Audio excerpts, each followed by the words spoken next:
comment allez-vous? Je suis très contente de vous retrouver pour un nouveau bulletin en vidéo pour parler ensemble cette fois-ci des énergies de la pleine lune.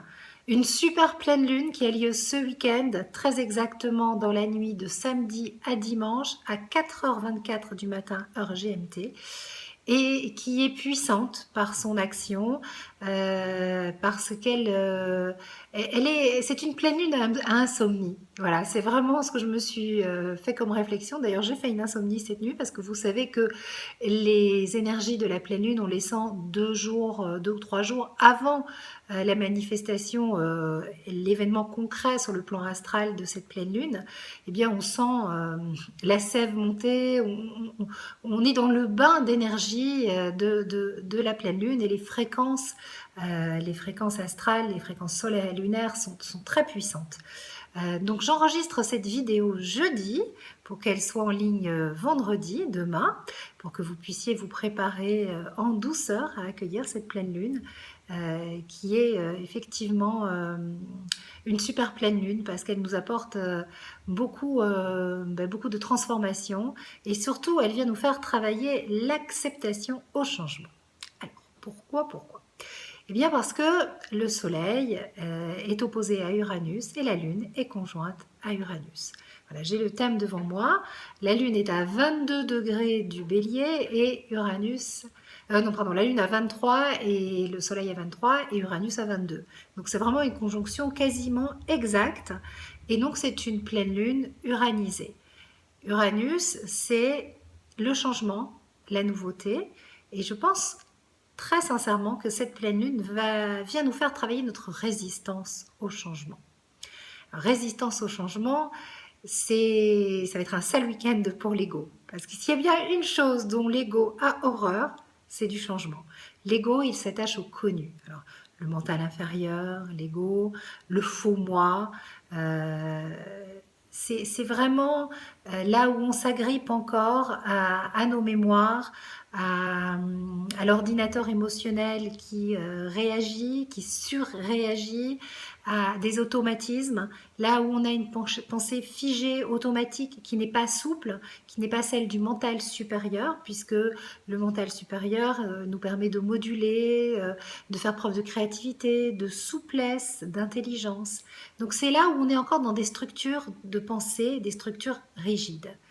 Et elles sont extrêmement réactivées par l'énergie de Mercure, qui nous parle justement de tout ce processus mental, au carré de Pluton et au carré de Mars. Alors, Mercure au carré de Pluton et au carré de Mars, qui sont conjoints, en fait, si vous voulez, on a un carré entre... on a Mars et Pluton qui sont dans le Capricorne, donc un signe d'hiver, de froid, de solitude. Alors quand on prend cette conjonction isolée dans le Capricorne, elle est force, elle est puissance. Mais quand on la place au carré des luminaires et d'Uranus, tout de suite ça devient un petit peu plus tendu. Alors je vais baisser le son parce que j'ai peur que ça nous fasse du bruit. Voilà. Donc ça devient plus tendu, il y a des tiraillements, c'est plus difficile à vivre. Le carré entre Mercure et Pluton, c'est vraiment le côté angoisse, les nuits blanches, où on se fait du souci, où on broie du noir, où on a des idées sombres, des angoisses de mort, des pensées morbides. Rien de très rigolo, c'est pas évident à gérer. Bien sûr, l'idée, c'est de passer par les énergies du soleil en balance. Et la balance est très représentée en ce moment, puisqu'il y a plusieurs planètes dans le signe de la balance. Et au moment de la pleine lune, l'ascendant sera en balance. Donc on est vraiment imbibé des énergies douces, pacificatrices, de paix intérieure de ces signes. Et l'idée, c'est d'aller vers ces énergies-là pour passer au travers et passer le cap de cette pleine lune. Mais il faut aussi accueillir finalement toutes ces émotions qui remontent à la surface, qui viennent nous dire quelque chose, qui demandent une guérison, qui demandent une transformation, et, et qui, euh, et qui peuvent l'être si on prend le temps de prendre du recul, de s'offrir une très longue méditation ou un long moment d'observation, de contemplation. En fait, si on prend le temps de déjouer les pièges du mental inférieur pour passer par la créativité, la subtilité, la finesse du mental supérieur, pour faire un arrêt sur image et placer toute cette énergie dans le cœur, dans la lumière et se demander ben, que ferait l'amour maintenant à ma place, plutôt que laisser l'ego, nos réactions primaires et instinctives être aux commandes. Alors nos réactions risquent d'être pas mal primaires et instinctives parce que Mercure est également au carré de Mars, donc c'est vraiment de la réactivité, du stress, de l'instinct de survie, hein. L'ego n'aime pas le changement, il s'accroche à ses certitudes, à ses croyances, parce que le changement lui fait peur parce qu'il a l'impression qu'il va mourir. Euh, il faut pas, il faut pas blâmer l'ego et dire ah là là, satané ego, fichu ego, il faut que je me débarrasse de cet ego. C'est pas comme ça que ça fonctionne parce que l'ego c'est notre moi, c'est notre structure, c'est notre personnalité et c'est tout ce dont nous sommes construits et on est riche aussi de ces croyances et même nos mauvaises croyances nous protègent, même d'ailleurs elles nous protègent pour notre survie. C'est notre cerveau qui est intelligent et qui lui va tout le temps en permanence évaluer ce qu'il y a de mieux pour notre survie en fonction de ses croyances, de ses connaissances, en fonction du passé. Alors il y a une citation que j'aime beaucoup qui dit ben, vivez de votre imagination et ne vivez pas de votre histoire. C'est vraiment la citation qui est d'actualité pour cette pleine lune. Uranus nous propose d'être imaginatif, créatif et inventif et de nous tourner vers le futur et de ne surtout pas vivre de notre passé parce qu'Uranus est tourné vers le futur et il vient nous dire bon bah alors tu le vois là, il faut vraiment changer, donc adapte-toi au changement et on a des tiraillements, des remontées émotionnelles, des peurs, des résistances qui font que ben on n'ose pas, c'est notre ego qui rejoue toute sa mécanique et qui bloque et on est figé. Donc on peut profiter de cette pleine lune pour bah, aller tout en haut au sommet de la montagne, hein. On va imaginer qu'on a gravi une montagne pendant toute la phase ascendante de la pleine lune, on est en haut, on prend de la hauteur, du recul, on ne fait rien de particulier, juste on laisse passer ce week-end et on prend beaucoup de temps pour soi, pour réfléchir, pour pondérer, pour moduler et laisser le charme des énergies décroissantes de la lune agir. N'oubliez pas que quand je vous parle de ce processus alchimique de transformation avec les énergies de la nouvelle lune et de la pleine lune, je vous parle de l'abondance lunaire. Donc on est à l'apogée du cycle, on est à ce moment d'abondance.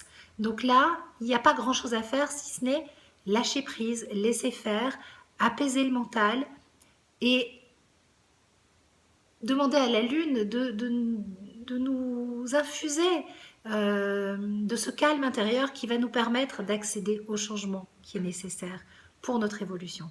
Le changement, c'est toujours pour l'évolution. Si on y voit une involution, c'est notre ego, c'est notre mental inférieur. L'évolution, c'est notre âme qui la voit. Et bien sûr, quand on a peur, eh bien, on se dit non, c'est pas pour une bonne chose et on n'est pas apte tout de suite à faire appel à l'esprit de douceur, de conciliation, de compréhension, d'humanité, de la balance. Mais l'énergie de la balance est actuellement présente pour ça et la pleine lune, c'est un bon moment pour demander à ce que ces énergies agissent, même si on n'est pas prêt tout de suite à les enclencher. Alors, il va vraiment falloir prendre du recul.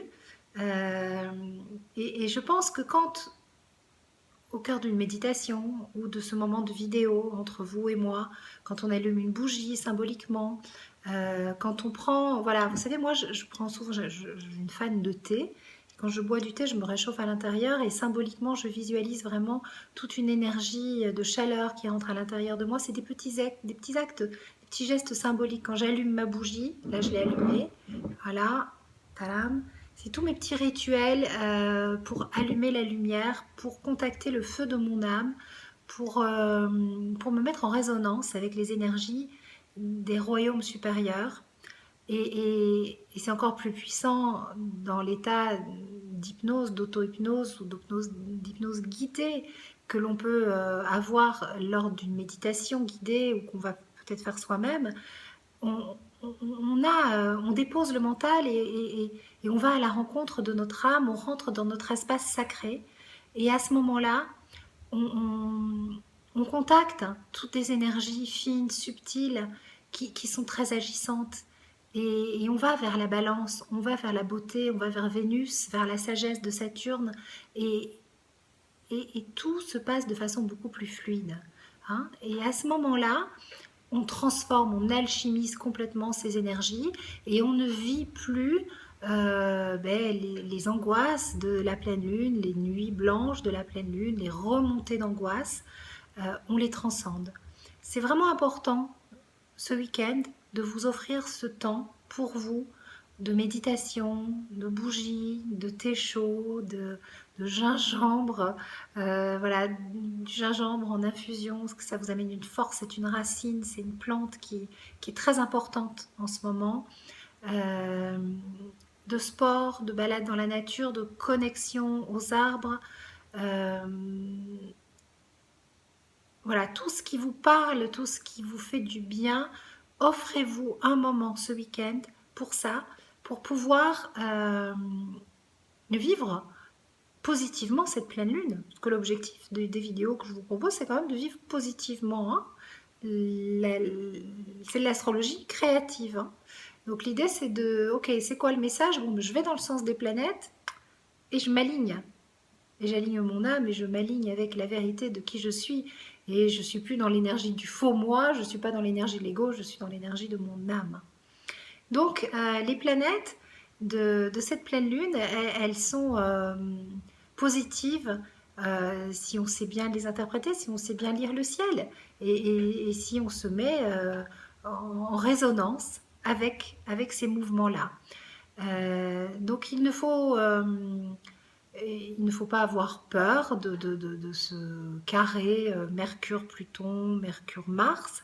Il a une connotation agressive et violente et destructrice, mais au bout du compte, c'est nous qui avons le seul pouvoir de nous autodétruire. Et quand des choses nous agressent euh, verbalement ou physiquement, notre cerveau ne fait pas la différence entre une agression verbale et une agression physique. En fait, c'est à nous de protéger notre taux vibratoire en nous éloignant de toutes ces pollutions dissonantes. Et on peut aussi dire, c'est une réalité, mais ce n'est pas ma réalité. Ça marche bien aussi. J'essaie de vous partager mes petits trucs, tout ce que je mets en place pour moi et qui fonctionne. Et appliquer, c'est des petites recettes toutes simples, mais vraiment, c'est 100% bonus. Alors, qu'est-ce que je voulais vous dire à propos encore d'autres? Parce que j'avais plein de choses à vous dire sur cette magnifique super lune. Euh, oui, donc la lune est en bélier, je suis, et le soleil est en balance. Le signe de la balance dit nous sommes. Et quand le soleil est en balance et quand les énergies sont à la balance, Mercure est en balance, Jupiter est en balance, on travaille le domaine relationnel. Donc effectivement, c'est une question de comment je fais passer mes messages. Avec Mercure, carré Mars, carré Pluton, on n'est pas toujours doué pour faire passer ces messages. Encore une fois, c'est l'ego qui rejoue toutes ces mécaniques, qui tient à avoir raison, parce qu'il en va de sa survie. C'est une question de survie, ce n'est que ça.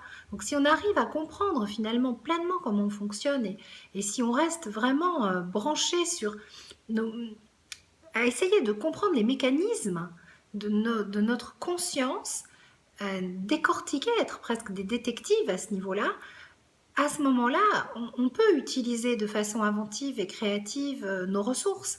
On transforme nos structures rigides, on les assouplit et ça devient une énergie créatrice. C'est très intéressante parce qu'on ne se fait plus prendre au piège de nos modes de fonctionnement. Donc c'est par cette connaissance de notre façon de fonctionner, de notre structure, des mécanismes de notre conscience qu'on accède, qu'on fait un premier pas vers la liberté, parce qu'on n'est pas prisonnier de la machine. En fait, être prisonnier de la machine, c'est ne fonctionner que comme un ordinateur, donc dans une forme de rigidité. Et, et la balance, elle nous invite à vivre dans la souplesse. Et Jupiter en balance, Jupiter qui nous parle de notre évolution, hein, c'est la planète de l'évolution, il nous demande d'avoir cette souplesse. Donc c'est où que nous sommes les plus travaillés, là où on est le plus sollicité au quotidien à exercer notre spiritualité? Dans nos relations. C'est là où il y a les tests au quotidien, au jour le jour. Et dans une dialectique, je, nous. Où est ma place? Où est ma juste place dans cette association, dans ce couple? Quel est le moment où je dis je dis non? Savoir dire non, c'est important. Quel est le moment où je dis nous? Quel est le moment où je dis je? Est-ce que je ne suis pas en train de m'effacer au profit de l'autre? Est-ce que je vis à mon rythme ou au rythme de l'autre? Toutes des questions qui peuvent être soulevées. Euh, et puis surtout, dans cette relation de couple, dans cette relation d'amitié, dans ce duo, dans ce tête-à-tête, dans ce face-à-face, ça c'est l'énergie de la balance, euh, où est-ce que je suis dans l'accueil, dans l'écoute, dans le non-jugement surtout. Euh, il faut vraiment, vous savez, c'est ce proverbe, je suis très proverbe en ce moment, c'est parce que j'écris le PDF. Le PDF et le livret, le journal d'astrologie créative 2017, qui est en grande, grande préparation, dans les gros starting blocks. Et donc j'ai beaucoup de citations pour ce PDF, et il y en a une qui dit, c'est une citation amérindienne qui dit qu'il faut marcher dans les souliers de l'autre avant de pouvoir se permettre de juger, et c'est comme ça qu'on le comprend. Ou ça revient à ce que je vous disais, si on comprend les mécanismes de la conscience et les différentes structures de personnalité, les grandes peurs, eh bien déjà on arrête de juger l'autre, on comprend qu'à la base il y a une souffrance, hein, c'est ce que je vous disais dans ma dernière vidéo, et on cesse de se juger soi-même. C'est prévu qu'on fasse des erreurs, et c'est prévu que les autres en fassent. Et en fait, voilà, là où l'autre va nous interpeller très fort, nous agacer, nous blesser, on va lui laisser le pouvoir de nous blesser en fait. Mais là où on va se sentir trahi, là où dans la relation, euh, la peur remonte à la surface, l'angoisse, le grand non, ou enfin quelque chose qui est pas évident à gérer ou à digérer, eh bien, essayons au maximum de faire preuve d'ouverture d'esprit, de tolérance, de compréhension de des enregistrements et des automatismes de l'autre, et de sa mécanique, et aussi de la nôtre. Parce que ce non-jugement va amener naturellement une solution de paix, de conciliation. Je peux vous assurer que depuis que j'écris les petits rendez-vous hebdomadaires le lundi où je vous mets le climat, à chaque fois je me mets en résonance avec ce que j'écris. Je me dis, bon, ben maintenant ma grande, tu vas devoir appliquer ce que tu dis, et la vie va te tester. Et ça ne loupe pas. Ça a commencé lundi et j'en parlais déjà d'être dans cette conciliation. Et j'ai eu des discussions houleuses, compliquées avec mon ex-mari concernant un changement par rapport aux enfants. Et, euh, et, et mon ego, il est allé en résistance, l'ego de ma fille aussi, celui de mon ex-mari. Et en même temps, bon, ben, j'ai travaillé, je fais mon maximum, mais c'est pas gagné, à rester dans mon ouverture de cœur pour comprendre ben, que il y a ces modes de fonctionnement, les miens, que nos peurs et nos résistances s'entrechoquent et s'affrontent, mais que il y a une solution d'écoute, de générosité, d'altruisme, une conciliation à trouver. Et on a déjà fait un grand pas, et vraiment, je vais profiter de cette pleine lune pour faire une grosse méditation, pour faire envoyer une belle prière à la lune, pour, pour aller encore un peu plus loin dans ce changement, parce que ce changement, euh, c'est l'évolution. Ça ne m'empêche pas de poser mes limites et de dire non là où je ne suis pas prête à aller, là où je sens dans mes tripes que c'est non, mais je mets de la souplesse là où peut-être que c'est une peur qui me guide, qui est une mauvaise conseillère. Voilà. C'était la minute, la vie personnelle de Sandrine, puisque ça vous inspire, ça vous guide, ça vous donne des petits exemples concrets. Voilà, j'espère que ça va vous guider et vous inspirer. Alors, comme je vous le disais, c'était donc une nuit d'insomnie très créative. Bon, je suis dans une phase extrêmement créative en ce moment, et de production et d'écriture intense. Euh, et donc, il y a une prière qui m'est venue à la lune, et je vais vous la lire. Et bien sûr, je vous la mettrai à disposition. Je vous invite à la dire à voix haute. Euh, Et c'était vraiment fulgurant, je sais pas d'où c'est venu, je me suis même amusée à faire des rimes, des vers sans en avoir l'air, je sais c'est venu donc voilà. C'est vraiment, pour poser, les énergies de ce moment, cette pleine lune uranisée et tout ce qui me semble ressortir. Alors, chère lune, en cette nuit où ta lumière grandit, englobe-moi de ta rondeur pour éloigner mes peurs. Donne-moi l'habitude de vivre de mon imagination et fais-moi perdre celle de vivre de mes programmations. Il est temps que je cesse de me raconter de vilaines histoires et d'avoir peur du noir. Offre-moi le renouveau comme un cadeau, en vérité, le goût de la liberté. Apprends-moi chaque nouveau matin à me fier aux énergies du plan divin, destinées à me faire grandir et devenir. En ce week-end de pleine lune, éveille en moi la flamme de mon âme pour me guider tout en finesse vers la justesse. Pas de jugement, de l'amour et du rayonnement pour travailler en souplesse uniquement à ma transformation et puis devenir guidance et inspiration. Tadam! Voilà. Et ben, c'est un cadeau de la pleine lune, quelques jours en avance de la nuit blanche. J'aurais pu rester à tourner dans mon lit, à me faire des angoisses, à me dire ah j'ai mal dans le dos, c'est difficile, parce que voilà, j'ai vraiment ressenti ce carré de Mercure-Pluton où on fait des scénarios catastrophes et on se raconte de bien vilaines histoires. Et puis je me suis dit, bon bah non, je me lève et puis je vais mettre sur papier tout ce que toutes ces idées, tout ce que cette pleine lune m'inspire. Et voilà, un poème est né. Et ce soir, ça sera un gros dodo, je l'espère. Oui, bien sûr, je pense que c'est transcendé. Voilà les amis, alors les petites nouvelles, l'actualité. Je pars en Floride mercredi avec mon amoureux pour une semaine et demie de congé. Je vous enverrai des bonnes ondes de là-bas. Je reviens donc début novembre. À ce moment-là, je clôture le PDF et cahier d'astrologie créative 2017.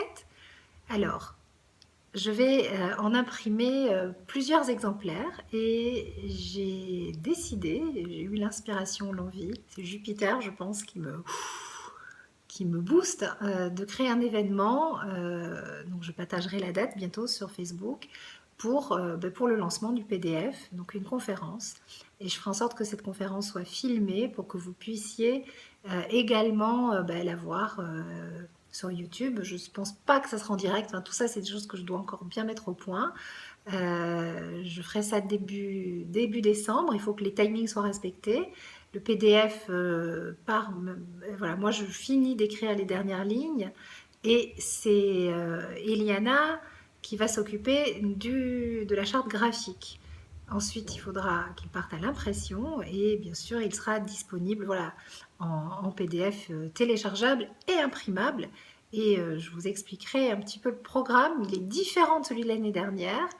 Je vous en dis pas plus parce que je veux vraiment finir de le poser et puis voilà, pas mettre pas tout dire tout de suite, pas tout dévoiler, un petit peu de suspense, mais ça prend forme et voilà, donc je vous tiens au courant pour l'événement, ça sera à Aix-en-Provence, j'ai la salle euh, et, et c'est un gros challenge, c'est un gros défi. Je me dis que je peux le faire parce que j'ai mes années théâtre. Quand j'étais jeune, je faisais du théâtre. Et puis je suis là avec vous, voilà, j'ai une aisance à parler, mais je suis tranquille, hein. Je suis planquée derrière ma caméra. Là, c'est retrouver la scène, entre guillemets, le public, c'est préparer une conférence, c'est s'exprimer autrement. Et en même temps, j'ai très très envie de le faire et j'ai une grande motivation. Et puis j'ai besoin que le PDF ait une forme concrète et voilà, il soit palpable.